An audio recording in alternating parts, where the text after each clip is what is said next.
शिक्षण मंत्र्यांच्या राजीनाम्यासाठी आंदोलन करणाऱ्या सोनम वांगचुक यांना आंदोलन स्थळावरून हटवलं. उपोषणाच्या 21व्या दिवशी कारवाई.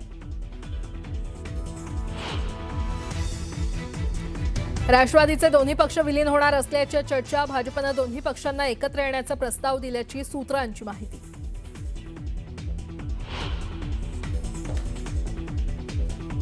मुख्यमंत्री फडणवीसांच्या बालेकिल्ल्यात उद्धव ठाकरेंचं रामरक्षा पठण आंदोलन. उबाठाकडून आंदोलनाची जय्यत तयारी. मुख्यमंत्री आणि सरसंघचालकांना कार्यक्रमाचं आमंत्रण.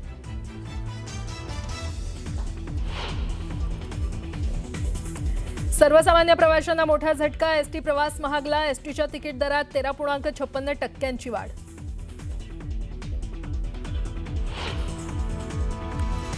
पुण्यातील कोंढवा परिसरात 6 मजली इमारतीला आग. आगीत एकाचा मृत्यू.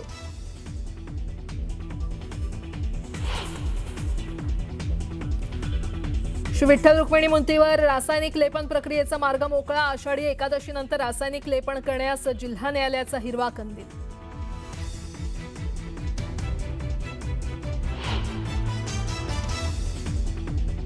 संत तुकोबांची पालखी इंदापूरकडे मार्गस्थ, तर माऊलींची पालखी आज बरड इथे मुक्कामी.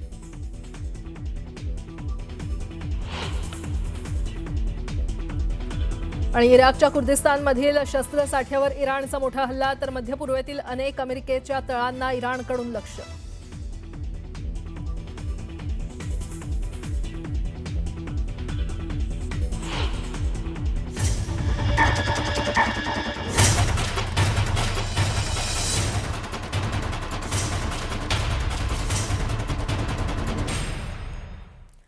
मुलुक महाराष्ट्राला आता सुरुवात करूया. नीट परीक्षेमध्ये झालेल्या गोंधळानंतर शिक्षण मंत्री धर्मेंद्र प्रधान यांच्या राजीनाम्याच्या मागणीसाठी सोनम वांगचुक हे उपोषण करत होते.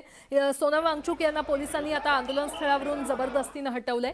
पोलिसांनी वांगचुक यांना जबरदस्तीने रुग्णालयात नेलं. उपोषणाच्या 21व्या दिवशी पोलिसांनी ही कारवाई केलेली आहे. पोलिसांच्या कारवाईनंतर जंतर मंतरवर मोठा गोंधळ उडाला. जंतर मंतरवर पोलीस मोठ्या संख्येने तैनात करण्यात आलेले आहेत. उपोषणाच्या 21व्या दिवशी आंदोलन स्थळावरून सोनम वांगचुक यांना हटवण्यात आलेलं आहे. गेल्या 20 दिवसांपासून सोनम वांगचुक हे उपोषण करत होते.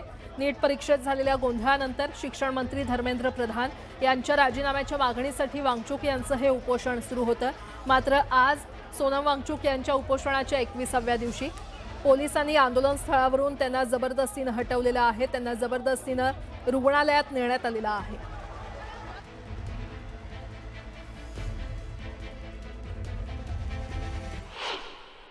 सोनम वांगचुक जैसा जो इंसान, जो गांधी आज के देश में दूसरा गांधी कहलाया जाता है, उसको दिल्ली पुलिस घसीट कर गाली गलौज करके लेकर गई है। यहाँ पर जितने स्टूडेंट थे जब वो रोक रहे थे उनसे मारपीट की गई है। मैं जब जंतर मंतर आ रहा था, मेरे साथ भी पुलिस ने मारपीट करी है। मुझे आगे क्या है? बिना इसके लेकर गए लोगों के फोन भी छीन कर लेकर गए।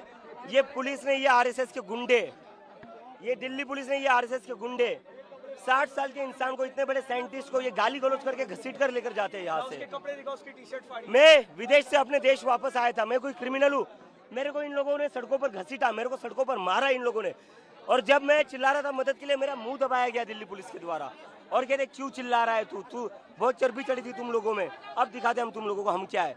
ये दिल्ली पुलिस का रवैया, ये गुंडे है, ये पुलिस ने, ये आरएसएस के गुंडे हैं। और ये सोनम सर को कहाँ लेकर गए हमें पता नहीं है, लेकिन आज जो भी हुआ है उससे एक चीज तो साफ हो गई, इस देश में डेमोक्रेसी नहीं है।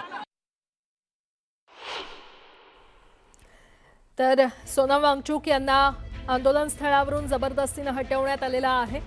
आणि अभिजित दिपके यांची यावर प्रतिक्रिया आली आहे. मला देखील जबरदस्तीने थांबवण्यात आलं असं अभिजित दिपके यांनी म्हटलेलं आहे. पोलिसांच्या कारवाईनंतर जंतर मंतरवर मोठा गोंधळ उडाला असल्याचं पाहायला मिळतंय. सुबह सुबह इन लोगों ने डॉक्टर की टीम है बोल करके 10-1 पुलिस वालों को अंदर भेजा, जो कि हम समझ गए थे कि शायद पुलिस वाले हैं, क्योंकि डॉक्टर जैसे दिखाई नहीं दे रहे थे। और सारे वॉलंटियर्स को उन्होंने कहा कि आप जगह से हटिए, ऑल द वॉलंटियर्स टोल्ड कि सर 8:45 को इनका चेकअप होता है, तो आप 8:45 को आइए। हम रिक्वेस्ट करते रहे कि सर आप आइए करके, और सडनली इन्होंने अनाउंस करना चालू कर दिया कि हाई कोर्ट का ऑर्डर है, सर को ले जाना पड़ेगा, सोनम सर को। सुबह जब अचानक से सोनम वांगचुक जी यहाँ थे तो उनको जबरदस्ती हंगर फ्यूडर करके जबरदस्ती पुलिस उठा के लेके चली गई। कुछ पता चला कहाँ कौन सा हॉस्पिटल में ले गई है? कुछ ऐसी अभी ऐसी कोई जानकारी तो नहीं है। माझा फोन दाबला, मला माझ्यासोबत मारहाण केली, मला रस्त्यावर त्यांनी पूर्ण ड्रॅग केलं रस्त्यावर, आणि मला म्हणलं कसं काय जंतर मंतरवर जातो बघतो तू आणि तो सोनम वांगचुकला बघून घेतो आम्ही। तुम्ही इथपर्यंत कसे आले? पोलिसांनी तुम्हाला मला इथून मागून भिंतीवरनं चढून यावं लागलं, पोलिसांनी बॅरिकेड लावून ठेवले होते, पोलीस आत नव्हते येऊ देत मला, तर मला ह्या भिंतीवरनं चढून यावं लागलं लपून। सोनम सरांना कुठल्या हॉस्पिटलला घेऊन गेले, काय तुम्हाला काय माहिती कधी दिली गेली? पोलिसने अजून काहीच माहिती दिली नाही। पोलिसने सोनम सरांना फोर्सफुली घेऊन गेलेले। इथून निघायच्या आधी माझं सोनम सरांसोबत बोलणं झालं होतं।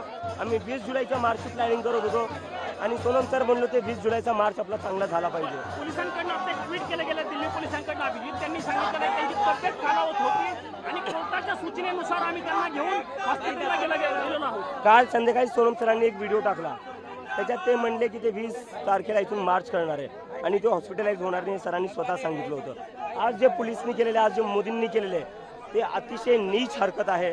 या सरकार, ही जी सरकार आहे ही तानाशाही सरकार आहे। दरम्यान वांगचुक यांना उपोषण स्थळावरून हटवण्यावर दिल्ली पोलिसांकडून स्पष्टीकरण देण्यात आलेलं आहे। माननीय उच्च न्यायालयाचे आदेश आणि तज्ज्ञ डॉक्टरांच्या वैद्यकीय सल्ल्यानुसार प्रसिद्ध पर्यावरण कार्यकर्ते सोनम वांगचुक यांची खालावलेली प्रकृती लक्षात घेता त्यांना आवश्यक त्या वैद्यकीय उपचारांसाठी रुग्णालयात हलवण्यात आल्याचं पोलिसांनी सांगितलंय। उच्च न्यायालयाच्या या आदेशाचं पालन करत असताना काही आंदोलकांनी पोलिसांच्या कारवाईत अडथळा आणण्याचा प्रयत्न केला। यामुळे घटनास्थळी काही काळ किरकोळ गोंधळाची परिस्थिती निर्माण झाली होती। मात्र पोलिसांनी अत्यंत संयम बाळगून ही संपूर्ण प्रक्रिया शांततेत आणि सुरक्षितपणे पार पाडली। जंतर मंतर लवकरात लवकर आणि शांततापूर्ण मार्गाने ती जागा रिकामी करावी असं आवाहन पोलिसांनी केलंय।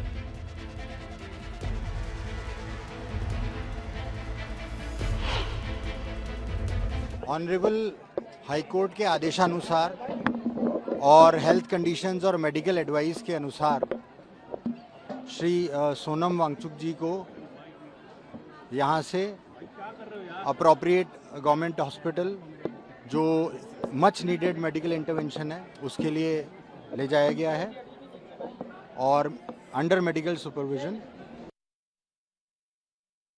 सोनम वांगचुक यांना आंदोलन स्थळावरून हटवल्यानंतर आदित्य ठाकरेंनी ट्विट करत प्रतिक्रिया दिली आहे। किती लाजिरवाणी गोष्ट आहे, भारतात लोकशाहीचा गळा ज्या निर्लज्जपणे आणि बळाचा वापर करून घोटला जातोय ते संपूर्ण जग पाहतंय।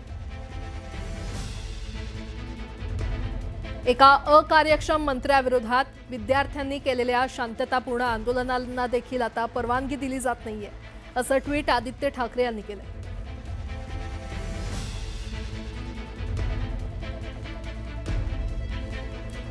अयोध्येतील राम मंदिर देणगी अपहाराच्या मुद्द्यावरून ठाकरे सेना आक्रमक झाली असून राज्यभरात रामरक्षा आंदोलन करण्यात येत आहे।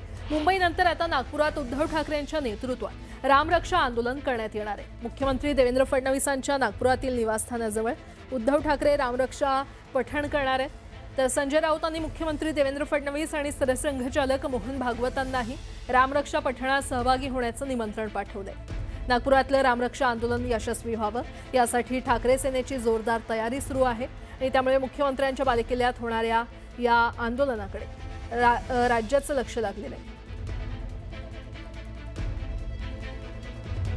तर अयोध्येतील राम मंदिर देणगी अपहाराच्या मुद्द्यावरून ठाकरे सेना आक्रमक झालेली आहे। राज्यभरात रामरक्षा आंदोलन करण्यात येत आहे। मुंबईनंतर आता नागपुरात उद्धव ठाकरेंच्या नेतृत्वात रामरक्षा आंदोलन करण्यात येणार आहे। मुख्यमंत्री देवेंद्र फडणवीसांच्या नागपुरातील निवासस्थानाजवळ उद्धव ठाकरे रामरक्षा पठण करणार आहेत। तर संजय राऊतांनी देवेंद्र फडणवीस आणि सरसंघचालक मोहन भागवत यांनाही रामरक्षा पठणात सहभागी होण्याचं निमंत्रण पाठवलेलं आहे। नागपुरातलं रामरक्षा आंदोलन यशस्वी व्हावं यासाठी ठाकरे सेनेकडून जोरदार तयारी सध्या सुरू आहे आणि त्यामुळे मुख्यमंत्र्यांच्या बालेकिल्ल्यात होणाऱ्या या आंदोलनाकडे साऱ्या राज्याचं लक्ष लागलेलं आहे।